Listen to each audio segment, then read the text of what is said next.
Nightmare on Elm Street was a title that we always wanted to be involved with. I think for Michael, Drew, and myself, it's kind of the jewel in the horror crown. It was a title that we were pursuing for a long time, and even after the success of Friday the 13th, we still were not able to lock it down, and it took a lot of convincing. We started the begging process for Nightmare on Elm Street, which is, a movie I grew up on and scared the hell out of me as a child. Absolutely, Freddy Krueger is a big part of what made those films successful. But the other thing that was so exciting for us about this movie is the concept of if you sleep, you die is as clear a concept as you can have. And growing up, I always thought if I died in my dreams that I would actually die. And that didn't come from hearing it on the news. That came from the Nightmare on Elm Street movies. I think true horror is psychological. And so there's a tone that we're trying to reach with this. It's like, yeah, Freddy is a scary son of a bitch, but it's the feeling and it's the vibe of, can somebody actually kill you in your dreams? And if I can make people believe that, then I think we've succeeded. In the screenplay, the movie opened at a party scene at Dean's house, where we brought all of our leads together and introduced the characters in a 7-minute sequence. It all took place at the house with Dean dying at the end at the party. We shot the scene, cut the movie together, and after showing the movie to an audience and really watching it closely, we figured that it was the wrong tone for the movie to open at a big, fun party scene. Something that we had always battled with was, when do you show Freddy Krueger in this movie? How early is too early? And should we open with a nightmare? In the original development of the movie, we decided to not open with a nightmare, and we decided to hold Freddy back. But I think after watching the movie and seeing it with an audience, we realized, let's open with a nightmare. Let's set the tone right off the bat on what you're here to see. You open with a nightmare, Freddy Krueger's in the movie, 30 seconds into this movie, and this is what you're here for. When we were shooting the party scene, everything felt great. We have a great stunt where Dean goes over the balcony through a glass atrium, the glass cutting him to shreds. It all seemed to be working great. And in the screenplay, it felt like it was working great when you read it. So we didn't know until the movie was put together and you watch it as a whole, and you realize we're not starting this movie the right way.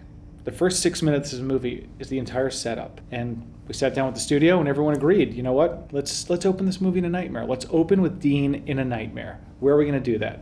We just start batting ideas around, and we end up in the Springwood Diner. What a great location. And then we take Nancy, who we give her a job. She's the waitress at the diner, and then you start building the sequence, and now you have this in the movie. I'll tell you, Kellan Lutz, when he heard we were redoing the opening, he decided not to go to sleep for a couple of days because he knew this was his sequence and he was going to die at the end, and he had to be tired. And let me tell you, he brought it. And it was an amazing thing. In working on this and trying to develop this character, Sam first sent me a copy of Nosferatu and a bunch of information on serial killers. So, I watched that old vampire movie. It was just a great thing to watch. And then I started really poking through and learning about serial killers. And I started to kind of go down this very serious road with Freddy in terms of the research. And I started to key into Ed Kemper. And as I was doing this research, I ended up on this on the website telling me that, wow, they made a movie on Ed Kemper. So I went to YouTube, looked it up, and I found the trailer to this movie, and it was a slasher movie, and it pissed me off. And that's when I realized I'm not playing a serial killer, and I didn't need to go to that depth of research with this character. So I immediately kind of pulled back, and I started to focus on the boogeyman aspect of this guy. And in terms of what made this guy tick, and the boogeyman aspect, that's where I'm kind of coming from. Trying to be true to who Freddy Krueger is, trying to be true to that boogeyman aspect, but yet still bring a little bit of reality and realism to his backstory and what turned him into this. So it's kind of this cool little hybrid, but it was very freeing for me when I realized, man, we're playing a boogeyman. This is the guy he's your worst nightmare. He's the guy that he's the main point of focus in a campfire story, and that's That to me is what Nightmare on Elm Street is. There are things about Freddy Krueger that are iconic that you have to address right off the bat. You gotta address his hand, you gotta address the sweater, and you have to address his face. And the fedora, really. When you start this process, you wanna make it your own. So you go in a lot of different directions and investigate them. I mean, we had a lot of bad ideas that I don't wanna tell you about, but we never put him in a cowboy hat and boots. There was a lot of shredding involved in some of the earlier drawings, but we realized that it would require a t-shirt underneath and concerns about prosthetics and stuff, and it wasn't just it becomes a homeless guy, so we changed it from that. And we were going to do things, and like do different things, images or something maybe on the inside. Maybe it would be more, again, it would be like the some of the nightmares would be inside the jacket. We were going to get really into it. We're lighting up the greens, and these are color stripes they're looking at. This is sort of like an overcoat. And, up here, because this was, different, for fabrics, there's swatches and textures, and we, tried to have stuff that had a little more texture to it, which I think mostly in the past, a lot of it was really flat. So we did want to exaggerate it at one time, which would have been more of this kind of stuff, which was this was going to be this red leather that's been modeled up here, coat, that would have had burn marks and everything in it. And this, I just put the green and red stripe at that point because we hadn't gotten into it, but I was going to do, there's going to be different images back here in the coat.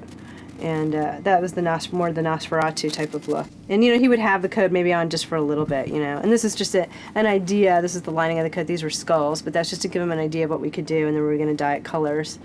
So, and we had the gray hat, which originally was the hat that they had wanted. It was a gray hat, and then we ended up switching it at the last minute. Doing the prosthetics took about 2 hours, and it was just really cool. It was my first, slicing of the throat prosthetic that I got to wear. So it's kind of cool just doing it. We had great FX guys, and they really, talked to us all. Let's do this right. We only have 1 or 2 takes with this, and this is what has to happen. So with great communication, we were able to nail the scene. And for myself, I love doing stunts. I know this isn't a crazy stunt, but envisioning a knife there, without the blade, they're gonna, have the real knife blade CGI'd or put back in there. So it's just hitting yourself, and it's just for the effects, and when you feel it, it kind of helps as an actor. When you're doing it, you get that surprise, shit that hurt feeling. Sam and Andrew Clement really got into the logistics of what happens to a real burn victim, and then started concepting from there. I remember seeing the first series of them, and it made me think English Patient, where he's totally, his whole head is melted together. And it was a great place to start, but you realize, wow, that's crazy. That's what a real burn victim looks like, and that's frightening. But at the same time, we wanted to bring it to a place where he could use his features, still look like somebody who had actually been burnt in reality, and somebody who could actually use their face. So it definitely went through a bunch of series of different concepts, including where Freddy didn't have a good portion of his nose. You know what I mean? It was almost like we were going to comp in an area that was, you could see into his skull, which was really crazy, but Sam just decided that once we got that thing on, even with the tip of the nose, it really brought stronger features to his face, and it made that part scarier. You didn't want everybody to just be looking at the nose the entire time. It worked out so well once we did put that prosthetic on, and you could really see how burnt he really was, and how scary he really was, and he'd be able to use his features and face and really get in there and scrunch up his face and really scare you with it. That was exactly what we were looking for, is like a hybrid of a real burn victim and a character who you could really see what he was thinking through his face. Well, we've got a couple designs down here. This is actually one of the earlier designs that we had done, which is still really very much Jackie. He has burns all over his face. We actually wound up using this for the reshoots. We actually have a scene where Jackie is in the middle of being burned. So I threw some hair on it really quickly, and you can see that it's somebody, you can see that it's on its way to becoming Freddy, but it's not quite Freddy just yet. So wound up actually serving double duty. This is actually the final approved design that we had done for the film, and you can see a lot of the designs that are echoed actually in the finished makeup right here. And this is one of the first applications that we had done. This is one of the test applications. He doesn't have any kind of digital nose removal right here, but you can see that I took a photograph from the same day, and I actually digitally took out the nose myself. So we could sort of get a feel for what that would look like with a digital alteration. I don't have you can't see the cheek, but that was presumably going to be done as well. Here are some of the scars that we had done. We had done everything from these very, very delicate little welts. These are little transfer appliances with paint on top of them, and you can see that they just give a little highlight to the skin, like Freddy's just grazed somebody, all the way up to these really deep gashes that have a lot of dimensionality to them, and they can actually be made to bleed. As soon as I heard that Jackie was involved, I said, that's the guy. From a makeup standpoint, I knew he had just a terrific face for it. This is the burn classroom, and there's another classroom adjacent to it, which you can't see from where you are, which is the water, what we're calling the water classroom. And during the film, one of the earliest scenes, the character Chris is in her high school, and while the lesson's going on, she falls asleep. And then when she reawakes, she's in the burn classroom, which obviously gives her quite a shock. The teacher's replaced by Freddy, so to try and escape him, she exits out of the classroom thinking she's going to get to some kind of safety. But when she opens the door, she realizes she's actually in a mirror version of this classroom. I think Patrick had a lot of fun with the whole nightmare aspect of things, because almost every environment has to have a couple of different versions. While we're in the design phase of the film, I thought it'd be more interesting, rather than it just being another classroom, the same classroom, it might be more interesting to change the element, so it's a water classroom. Obviously it's not practical to do a set like this on a real location, because you would have to burn it and it takes a lot of time. This is nearly all paint. It's all paint effects on the furniture, it's all paint effects on the wall. Some of the dressing is burnt, like the maps have been burnt, but everything else is all paint. The set where I'm standing in is actually elevated, because the set next door, as I mentioned before, is a water classroom. It's actually waterlogged. There's about 4 inches of water in there, so she goes from a burnt classroom to a wet classroom. So we needed that practically to be able to have the water in there. Right now it's inactive. Special effects have rigged water, so there's be a whole dripping thing going on when we're actually in here. It's a pond liner, an oversized pond liner, literally put in there. So we kind of figure it out before you build it, the engineering of it, and then build over the top of it, so it looks as though it's seamless. And the way Patrick designed these sets, you know, every time we'd kind of walk into an environment, it was like, wow, like we're standing in Nightmare on Elm Street. For the water classroom, there's a brilliant book which is unfortunately taking all the photographs from the flood in New Orleans, which has a fantastic reference. And this is some research, but it's kind of, this whole scene is a dream sequence, so it's kind of based in reality. It's kind of, in reality, these walls would not cinder so much. It would probably be more smoke damage, but because it is a film and it's a nightmare, we can take liberties with that, so we've made it look more like it is now. They've built these incredible sets that really are sort of these warped, twisted versions of the reality room that we're in when we have, you know, and they're just stunning. Like I was in there going like, can I shoot a music video in here real quick while you're not noticing, because these sets are amazing. There's some quite strange drawings on the wall, which are kind of a surprise. It's trying to have the same balance again, so it's things that look almost ordinary, but at the same time are quite scary. But what we did is we took the art that's in the original classroom, which was done by various members of the crew to look like they're done by kids. And again, it has that weird scary edge. So when you first look at them, they just look like drawings that you'd find in a regular classroom, but then on closer inspection, you kind of see there's something a little bit strange about them. So we copied those 3 times, so they're in all 3 classrooms. And then in here you can see on the chalkboard and on some of the blackboards, we've just added some over the top, and that was me. The fun thing about this is it's recreating the same set 3 times. So one, you've got the original set, which is the classroom in the normal reality, daytime, and then we go to the burnt classroom, then we have the water classroom, so you get a chance to play with the differences between them. This was actually one of the first sets that came up. When I first got the script, just reading through the script, trying to come up with things to make the film visually interesting and push the story along, and this was one of the ones that came up first. So we did some conceptual drawings of it and showed them to Sam, and he was really excited about it. And then I actually went through the budgetary development part of the process, and it seemed at one point it was going to be too expensive to do it. But then fortunately, one of the producers on the film, Michael Bay, decided that he really liked the set, so from the illustrations, so which gave us enough, helped me persuade the powers that be to give me some more money so we could afford to build it. You know, originally we were going to have Chris in some kind of nightgown type thing, and then because of the stunt that she had to go through, Cassidy, it had to be something a little more involved. So to cover up harnesses and everything else, I thought Johnny Depp. And I don't know who's going to get it, where they'll get it, but, you know, Johnny Depp made his career, Nightmare on Elm Street, and he had the fabulous cut-off football 10 jersey on. So we put that, we redid our modern version of it for Cassidy. Well, I give that to the costume designer, Mary Anchio. I showed up one day and the number 10 jersey was on, and I just kind of smiled, and it's one of those moments where you just say thank you. We've worked with Mariana on a lot of movies. She gets the drill, and she takes her job very seriously. And she takes her job so seriously that sometimes I think she'll be doing things that she's the only person who knows that she's doing them. There are Springwood High Letterman jackets all over this movie. I own one. I love my Letterman jacket. Everybody loves these. You know, it was one of those things that I did thinking, you know, oh, it's going to be too much, and you know, but they'd originally lost their location and they'd lost the color. They had these colored things. They said, what can you do to bring color into the school? And I was like, the Letterman jacket, and it became put it in every shot jacket because it's just gorgeous. It was just and we did the Eileen McCahill came up with that, the Springwood Mustangs on the back. I mean, Marianne's been involved with a lot of our movies, and we just, you know, we let her do her thing. I mean, she totally gets what these movies are. We always go back to her, and she sat down with Sam, and, you know, before you know it, you're just being presented all these costumes, but it's all Marianne. I mean, she's coming up with this stuff. She studied the early films, and, you know, she has her little touches all over the place. We had to design the garden at Chris's because there was an important story point where Chris goes out and finds Freddy, and we built the whole thing there. And as we were doing it, as I was designing it, I showed the homeowners the drawings to see if they wanted to keep it. And at the time they were like, no, they didn't build it. First they did, then they decided they didn't in the end. And then once we built it, they were like, oh man, we should have kept it because they loved it so much.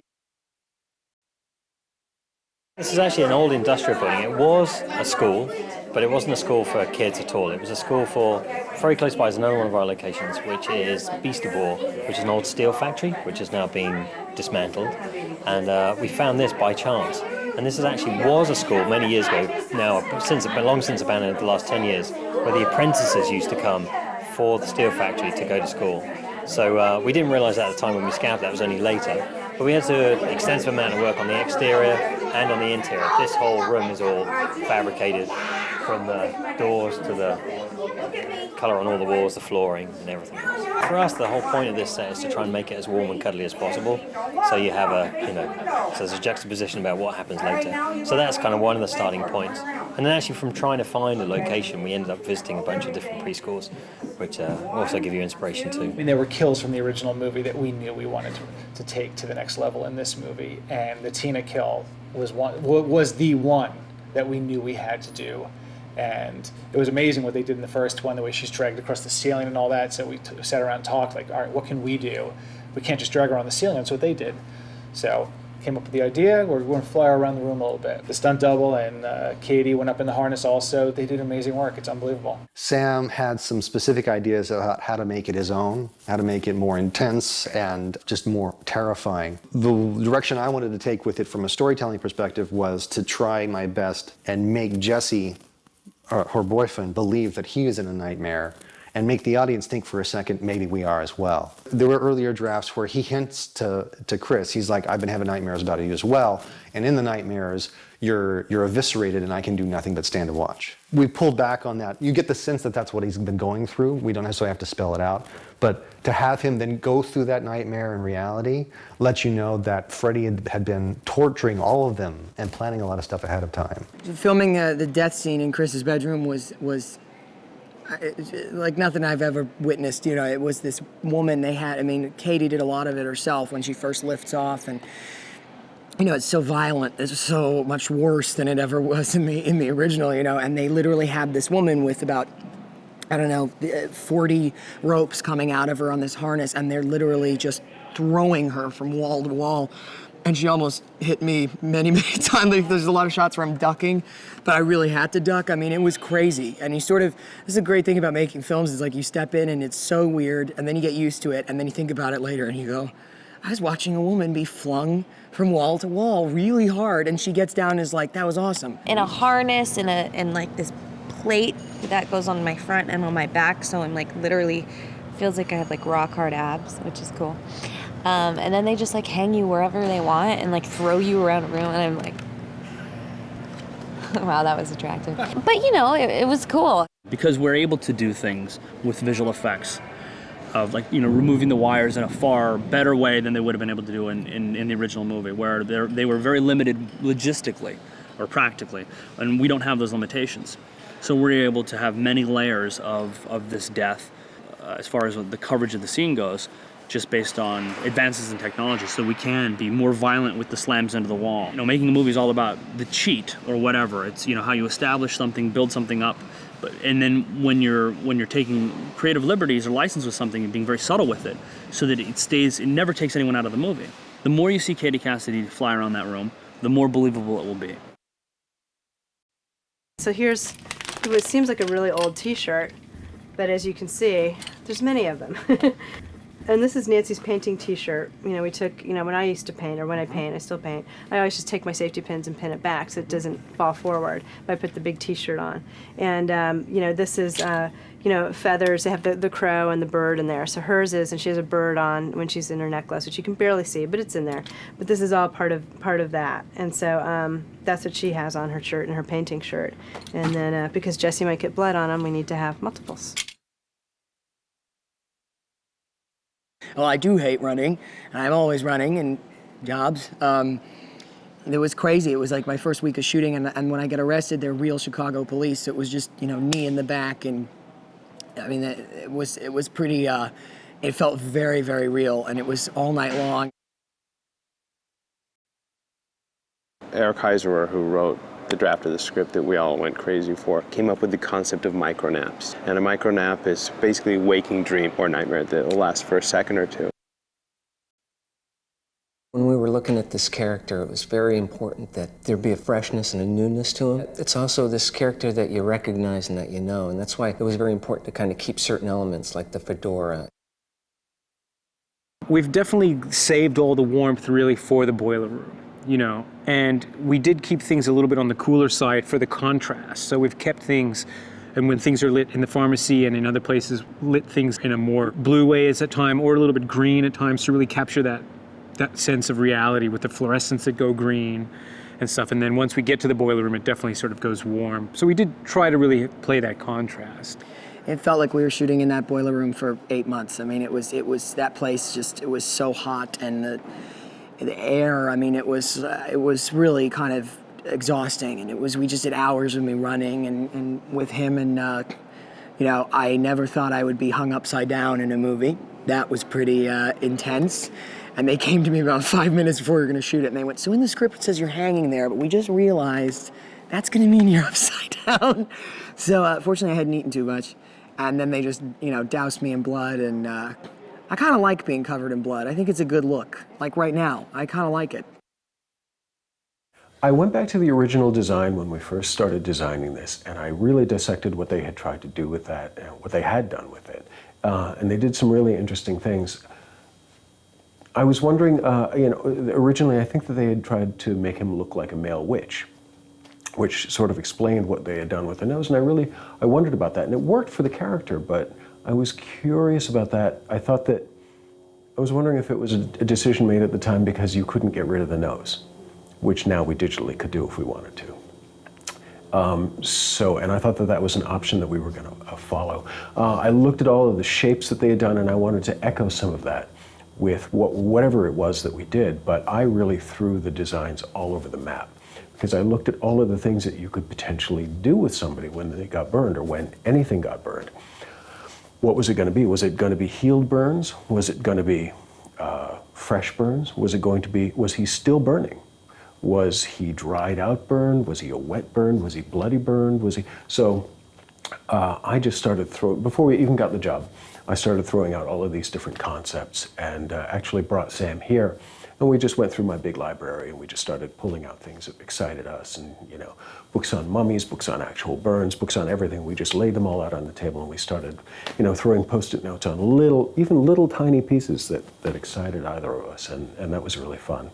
And then when the job actually was awarded to us, I brought a couple other concept artists, and we just had a free-for-all, and we just traded designs back and forth, and you know, they would throw things to me, I would throw things to them, and we just eventually really started to home down on an alley that everybody loved. And then we went to clay, and we started refining the process there. We got one final design that everybody really was excited about. We took a live cast of Jackie, which is we put silicone all over his face, and we let that cure, and we put a mother mold of plaster bandage on top of it. We pull that off, and we make plaster positive. After we've got a plaster positive, we start sculpting in clay. We always knew that there was going to be a digital component to Freddy. We weren't exactly sure how extensive that was going to be. One of the things that Sam and I had talked about initially was the ears and the nose, because when anybody's burned really severely, those soft tissues really sort of are the most affected quickly. So we started with the idea of removing ears, removing noses, and we also thought that it would be really interesting that you didn't originally see very much of the digital wound when you're looking at Freddy, but when he would do things like open his mouth, you would see that the skin was so distressed and distorted that it would come apart and you would start to see things happening under the surface. So what I wanted to do is sort of do like a little bas relief and sort of suggest what that area looked like in 3D, even though it's just more flat than it would ultimately be. So in long shots, we could have things that we wouldn't have to have the digital replace.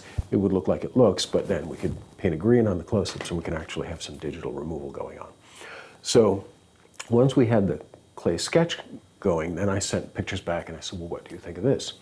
And everybody was in Chicago at this point, and I was here working on this back in my studio, and they started making corrections and comments, and they said, well, we really need to see it. Can you fly out here? And we were in a really compressed build schedule, and I said, okay. So we got a flight. I went on the flight with this big bust of Jackie Earle Haley with soft clay all over it, and I was just panicked that something was going to happen to this in transit. And we got there fine, but I almost didn't make it back. They almost didn't let me on the plane with it back, and days are ticking away, but ultimately I wound up flying to Chicago and back with it in the same day, and they took one look at it and they said, yeah, it looks great, and so that was it. We ultimately wound up making the entire Freddy Krueger makeup out of silicone, except for the fingertips, which were made out of a hard rubber, just so he could manipulate things. I didn't want to make any kind of decision too early in the process, because there are a lot of other materials that are really suited. We could have gone with foam latex. We could have gone with foam latex with overlays of plastics or vinyls or any of that kind of stuff. And there were times where I was really thinking about that. I mean, when we were going towards some of the more dry designs and the more flaky designs, we had designs where he had desiccated skin all over him and layers of all of that. And it almost looked like there was going to be a lot of post-construction happening. Ultimately, we used silicone. Jackie was great in the chair. It's tough for any actor going through that long of makeup, 3 hours in the morning and an hour at night to remove it. And knowing that you've got a full day to focus on. He would run lines, he would do all kinds of things. So it was we made best use of our time. We probably put Jackie into the Freddy makeup 30 times. We started out on the very first day, it was a 6-hour process. But it wasn't, 6 hours of just putting the makeup on. We're still exploring the design, we were still exploring the coloration, we were figuring out how the pieces went on, what order they best went on, just finding out how it worked with Jackie's face. After that, it was under 5 hours a second day, and then we got it down to just over 3 hours, 3:15, 3.5. But ultimately, by the very end, we got it down to 2 hours and 45 minutes.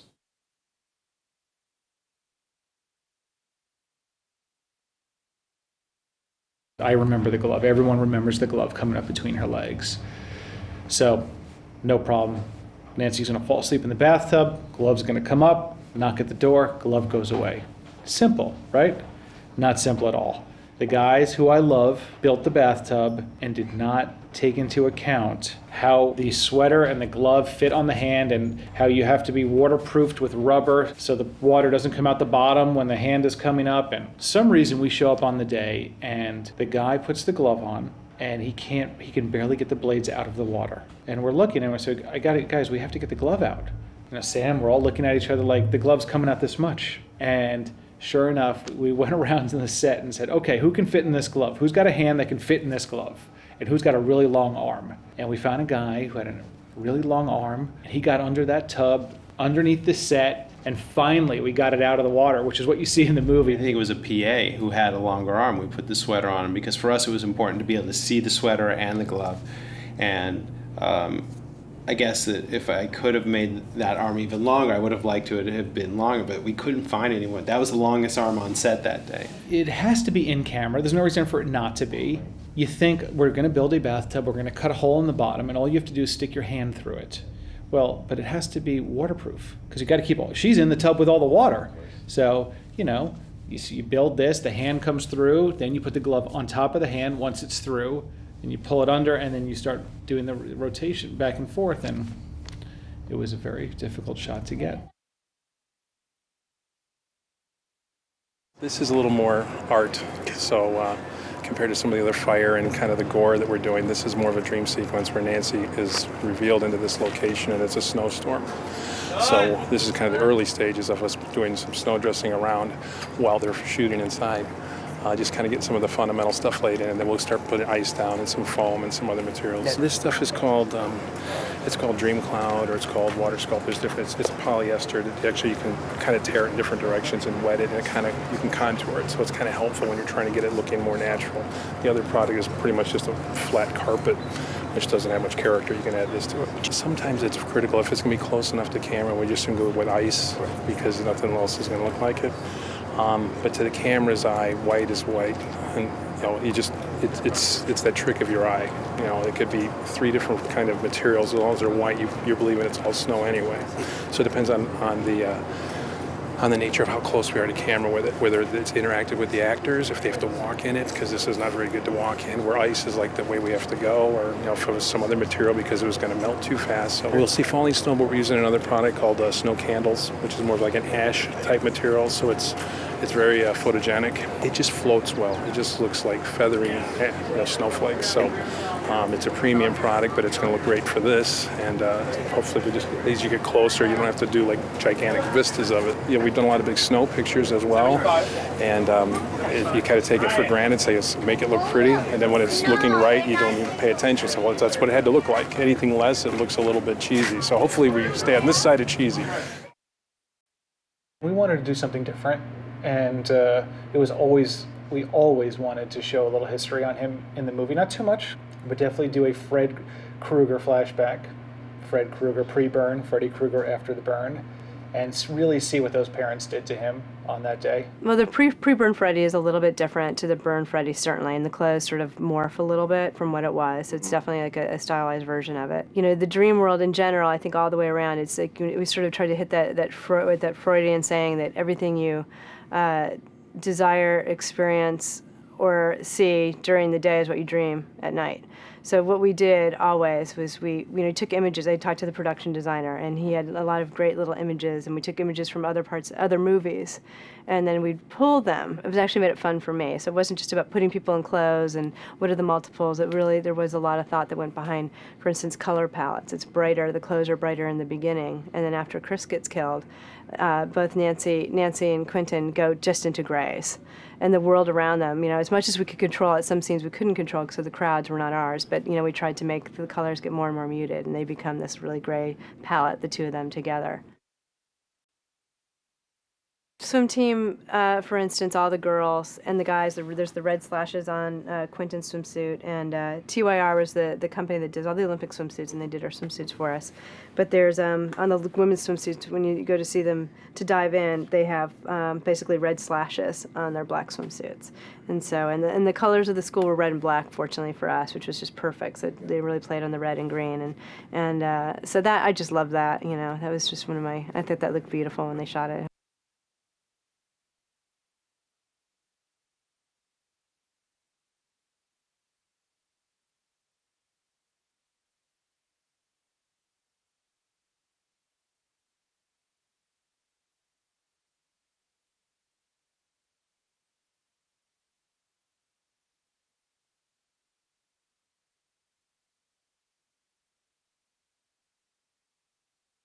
Finding a location like that, if you can divorce the challenges that come with a location like this, it's an amazing thing when you find something that supersedes what you are hoping to find.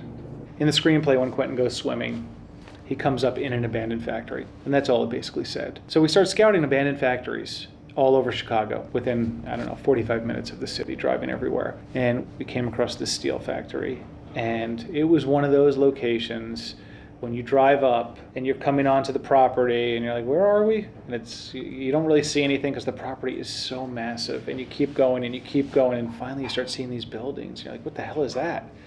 Oh, that used to be a steel factory. We knew instantly. I remember sitting down with the location manager on that day and saying, you have to lock this location.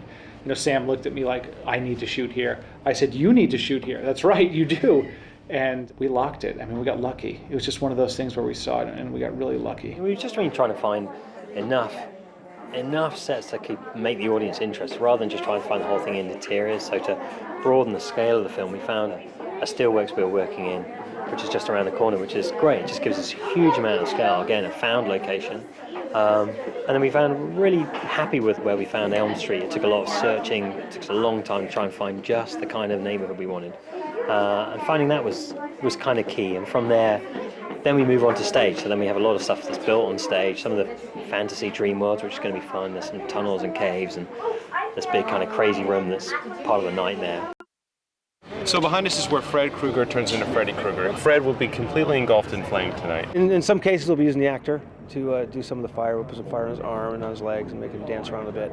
And overlap with the stuntman doing his full burns and you're getting blasted with the propane can. When you're fully engulfed, in this case, we have no hood in one of the burns. So if you were to scrape off the gel, protective gel, as you're moving, you get burnt there.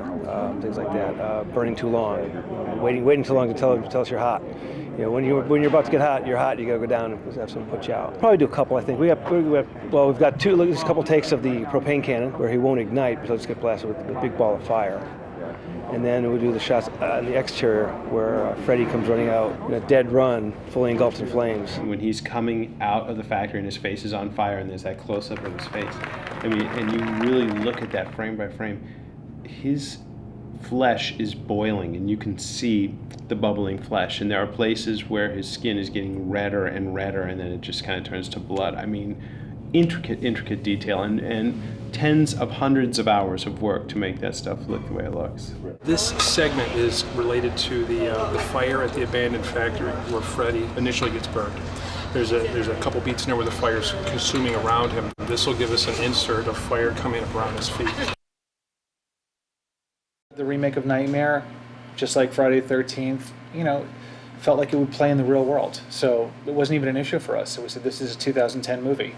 And, you know, we adapt with, you know, communications and technology. And, you know, you work those into your movie, which they did not have in 1984, which we all know in horror films made life much easier without cell phones. So now we have to deal with computers and cell phones. So that definitely did alter our story a little bit, because you can Google just about anything you want in the world right now. So you could type Freddy Krueger into a computer and learn anything you want about him. So that was definitely a challenge for us on how to tell this story, knowing that these kids have access to the internet and cell phones. Because the numbers that are on Quentin's final shirt, it was a play on the song, the 1-2, Freddy's Coming for You. And so we did numbers, and we did them, you know, reverse and forward. So if you, depending on how they shoot it, it'll always be sort of there. And that was kind of fun. She designed Quentin's shirt. That was a shirt that she designed by herself and just said, this is what he's going to be wearing. And we loved it. And it feels so subtle that people might not even know that the numbers are on there or what it is, but obviously that's there for a reason. I sat down with some of the producers and some of the people at New Line and Sam Baer as well, and all of us kind of powwow. We got together and said, let's talk about like the hallmark, the iconic visuals from the original that we all adore. And we would jot all these things down. And I think we all ended up with almost identical lists of like, okay, these are images that if we can get them in this remake, we should. Not as a wink or like a, you know, breaking the fourth wall or anything, but as this is part of the Nightmare on Elm Street world, and we need to do it justice. The body bag was certainly one of them. It's one of our favorite images from the original in the school, and we wanted to find a place for it. And thankfully, I said, we've got to make it in the school as well. We've got to, placing it anywhere else didn't necessarily do it justice. So we got Chris in the body bag, and she was amazing. Cassidy. Katie Cassidy. Did an amazing job with that. The body bag was a moment that I think creeped everybody out. And it is amazing that in 2009, as simple as that gag is, it is so effective. To just see a girl covered in blood in a clear bag, just standing there. And then, you know, taking it to the next level, which they did in '84, and having Freddy's voice come out of her mouth. That was a tough day for me because I was covered in blood. I had this Barbie blonde wig on because the blood stains your hair. And so I was literally stuck in this bag for hours, and the blood like melts and sticks to you, and it turns into like this glue kind of. So, and the plastic was sticking to me, and it was crazy, but it was fun, and you gotta just laugh about it. Decision to use motion control is really based on the kinds of effects we're doing, which is not the traditional sort of CG, because we're not creating background elements.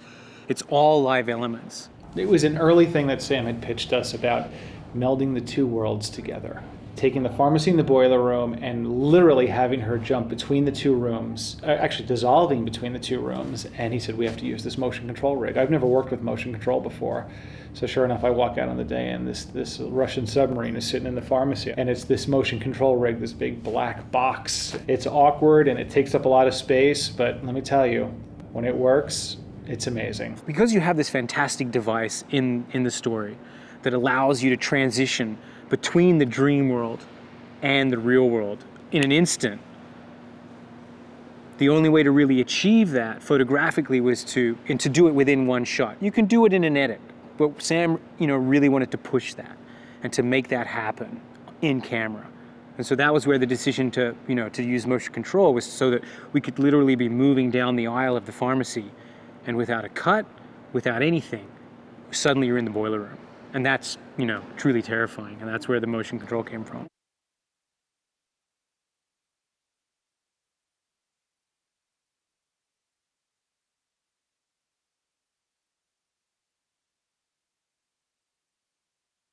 When we were looking at the concept of what his face looked like, we looked at some of his wardrobe options, and there was some ideas of trying to really elevate the sweater to something of its own and take it away from what the whole franchise was.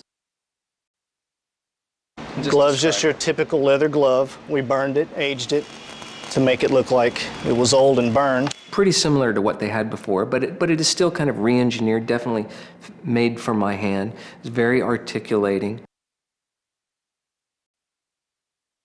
When we wrapped production, we were very happy with the makeup, and we would have been very content to have that be our Freddy Krueger. Andrew Clement did a fantastic job on his makeup, and he did exactly what we asked. It just seemed that in the post-process, when you saw what you were capable of doing, why not keep pushing? And we just kept going and going and going with it. And that's why a little bit in the beginning of the movie you don't see him as much, and at the end we really saved it. Those amazing shots of his face for the very end there, where we really spent the time. And if you look on the Blu-ray and you freeze frame, you can see in there, and there are tendons moving when he speaks. I mean, it's very intricate. During filming, we put the green dots on Jackie's face, and we always knew that left side of his face was going to be opened up. We had no idea what it was going to look like. Throughout the project, while you're filming the movie, you have no idea. It's just green on his face. There was no test done. We had no idea how deep it was going to be, what they were going to do. So you shoot the entire movie with the green on his face. You turn it over to the visual effects house, and then you start seeing tests from them on what they're going to do with the face. And then eventually you get to what you see today. Jackie was very pleased, and he didn't know what it was going to be. And I had always been cryptic whenever people would say, well, what are you using the CGI for? Because I didn't want to say, well, Freddy Krueger's going to have a fully CGI'd face, which is not the case. But if I would have said that we're doing any CGI to his face, people would have assumed that it would have been a full redo, and that's not what we were trying to do. All we wanted to do was to make it look like he had been really damaged by that fire. We knew that it's easy to remove the green from the face. So no matter what, we knew we could pretty much have what we shot with, which I thought looked good. So to me, it was just going to be a bonus of what the visual effects company could do. And sure enough, as I started seeing the progress of the shots, we became happier and happier. If we would have had 2 more months, we would have worked up to the final day, because we worked up to the final day trying to perfect that face. Because for us, those shots where a little bit of skin is in front of another actor and you can see it, or you can see through his face or see into his mouth, that stuff is cool to us. I mean, we're fans, and to be able to see that made it feel better to us, and so we kept pushing and pushing and pushing on that. Nancy was Freddy's favorite. Even as a child, she was a little bit different than the other kids, and because he's different than everyone else, he really connected with her. In the screenplay, we had a sequence where Quentin falls asleep when he's sitting with Nancy, and the walls around him all fall, and he was supposed to be on some sort of a stage. And we started scouting in Chicago, and we heard of this old abandoned church that was in Gary, Indiana. So the pictures looked amazing. We took a drive down there, and I walked in there with Sam Baer, and we knew instantly that this was going to be the location for this sequence. And you can see here how amazing this location is. So then we just tailored the entire sequence to this location. When the camera pushed in on Quentin and he had that paper cutter in his arm, the move went straight in, and then the walls fell away and revealed himself in a church, which didn't make sense because when the kids were getting stalked by Freddy, it was mostly in the boiler room. Even though it didn't make sense, we loved that location and we loved the way the scene felt. We loved it when we shot it. We thought it was going to be killer, but didn't seem to be at the end. The scene itself, we thought that it played a little bit slow. And you have this scene that put a lot of emphasis on Quentin at a time when it was Nancy's story. And on top of that, we were concerned about showing Freddy Krueger not in his Freddy Krueger attire. And it just felt wrong. It just felt like a different movie. We all loved the scene as its own scene, but as it fit into the movie, or as we tried to fit that into the movie, it just didn't fit. The giant Quentin head was really interesting. We took a life cast of Kyle. When you've got a tangible item like a life cast, you've got to find a way to actually swell the mold material. So we took a silicone mold of that and we put it in kerosene and we tried to swell that up so Jackie could fit inside. We had a positive, we made a mold of it, injected silicone and then put a zipper in it, painted it up, and we had an oversized Quentin head. That scene was right adjacent to the church. Nancy goes to wake up Quentin and she's shaking him, and he kind of unzips and Freddy's there. The Quentin unzipping gag, which we attempted to film while we were on location in Chicago, stemmed from an idea from the director Sam Baer, who had done an old Rolling Stones video that Angelina Jolie was in, where she unzips her face and she's underneath this prosthetic face that's covering her. It looked really cool. We talked about, like, wow, that was years ago, what could we do now?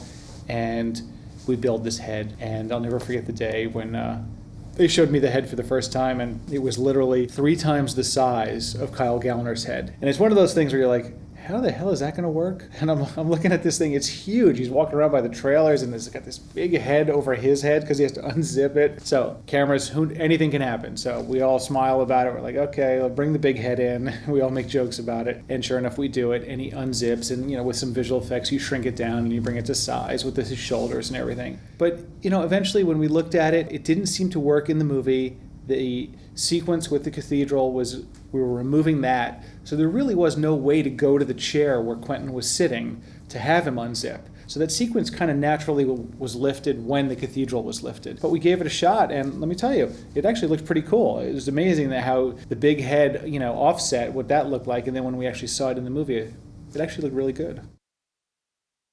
In the deleted scenes, there's an alternate ending that you'll be able to see that we shot in Chicago.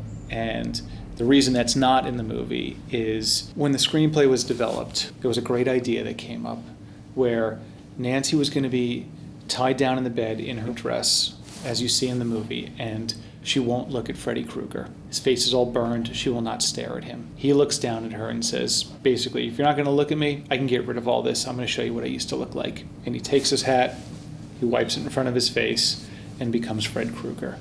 The entire rest of the movie then plays out with Fred Krueger and Nancy to the end. We thought it was amazing. We shot this ending of the movie. After looking at the film, we realized that we cannot end our movie with Fred Krueger. We have to end our movie with Freddy Krueger. Where's our villain? The whole movie is about this villain, Freddy Krueger. In the original ending, Nancy hits him with a bat a couple of times, and then she catches him on fire. And we were concerned that that ending did not feel very compelling, and that our heroine was not killing the villain at her own hand. Throwing paint thinner on him and having him catch on fire did not feel like a satisfying enough ending for us.